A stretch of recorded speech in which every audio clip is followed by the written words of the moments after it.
The Jewish Channel's Week in Review. Controversy over circumcision in San Francisco, the progress in Congresswoman Gabrielle Gifford's recovery, and exploring Tunisian culture. It's the Jewish news that's changing your world right now on this episode of the Week in Review. Hello, and welcome to the Jewish Channel's Week in Review. I'm Stephen I. Weiss. Voters will decide the future of circumcision in San Francisco later this year. A ballot initiative to ban circumcision for those under the age of 18 will face an up or down vote from citizens during city elections in November. Essentially, every political expert expects the bill to fail or be overturned in the courts. It's important to distinguish between the bill in San Francisco and more common legislation.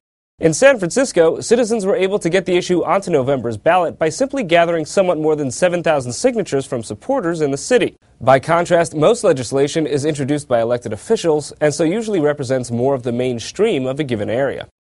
But even though the San Francisco bill can't be taken as an indication that there is significant support for banning circumcision, it might be reason to believe that opposition to circumcision is growing, either in the number of people opposed or in the aggressiveness of their opposition.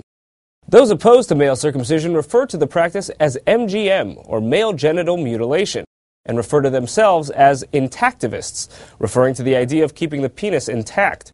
At the main website for the movement, mgmbill.org, organizers cite bill proposals in 46 states. However, much like in San Francisco, just because intactivists are pushing a bill doesn't mean it will generate mainstream support.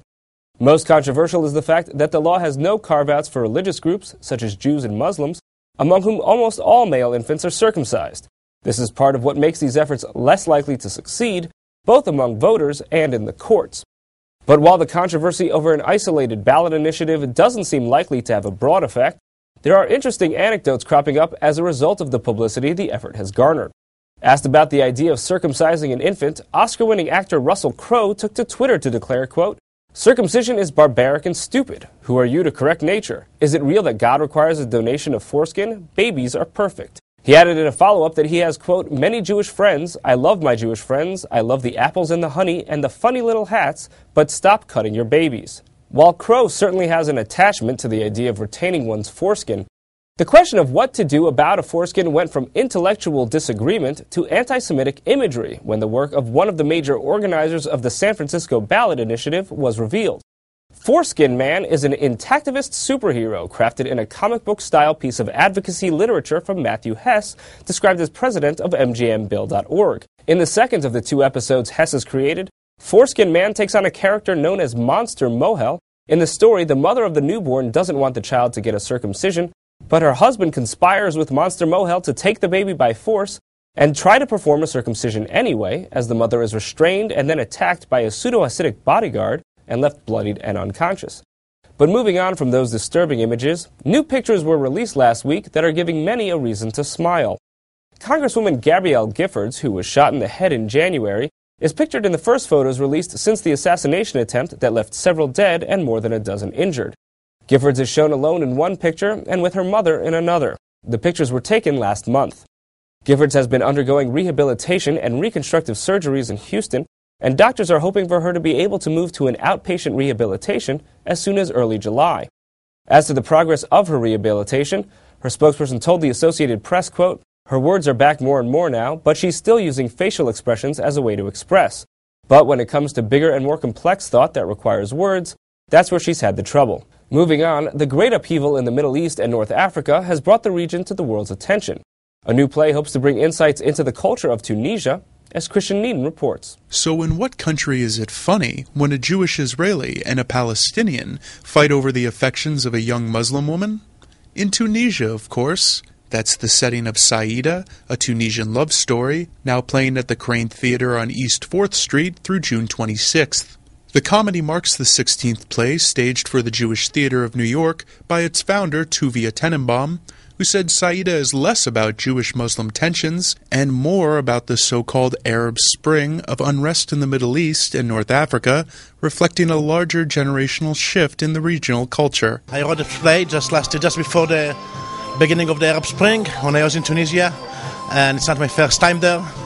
And by talking to the people and realizing what the feeling is underneath, this is what it came. You can see here the parent generation and the young generation, that basically rebels against their parents' generation. At the center of this generational clash is the tradition of marriage. Saida is the most beautiful woman in Tunisia. Abu Ali is the leader of the Palestinian Secret Service and has asked her father for a marriage. But he has competition from Judah, the leader of the Israeli Secret Service. Is Saida simply a pawn in a deadly game between these two men? And will she accept tradition and be sold off by her father, or break from custom and choose her own path? Tenenbaum says exploring such timely cultural questions is what his theater company is all about. We try to be timely whenever we can. The Jewish Theater of New York is a political theater, that deals with issues of the present. We did do some shows that deal with, like love letters to Adolf Hitler or something like that, just because we acquired a collection of letters by women to Hitler, something like that. But usually we try, be, on the dots, right to the politics, which is not so common in America. The Jewish Theater's managing director said the group also fills an important gap in political discourse within the local community. We think theater should do this, tackle issues which normally you cannot tackle, or in a way politician can do it, or churches or synagogues don't do it. So that's the role of theater, is to give you a mirror of the society and make you think. Sergei Nagorny, who plays Judah, noted how this play makes its audiences think by using his fight with Abu Ali for Saida's heart as a parable for control of Israel, and that Tenenbaum intentionally chose a confrontational political storyline. Well, I think he's definitely trying to be political, very much in your face, very political, and he's trying to prove a point, and that is that, well, especially in this play, is the fact that what are we fighting for? What is the reason? Do we still remember? Or is it more of like, you can't have her, that's why I want her? So in a way, if one says, well, fine, I don't want her anymore, will the other one say, okay, well, then I don't either.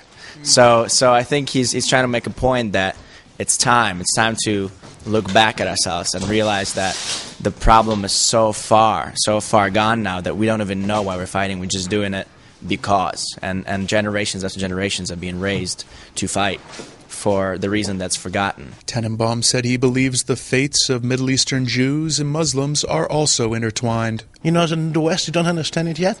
But there are two tribes there. There are the Jewish tribe and the Arab tribe. And they are really cousins. The languages are both Semitic languages. And my thinking is that if Europe and America get out of the Middle East, there will be peace. The Arab and the Jew meet each other.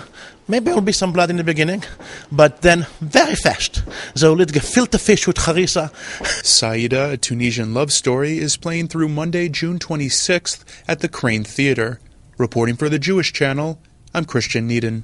Thank you, Christian. That's all for this week. From all of us here at the Jewish Channel, be well. The Jewish Channel is available on cable. IO Optimum Cable Channel 291, Time Warner Cable Channel 528, RCN Channel 268, Verizon Fios Channel 900, and Cox Cable Channel 1. For more information, visit tjctv.com.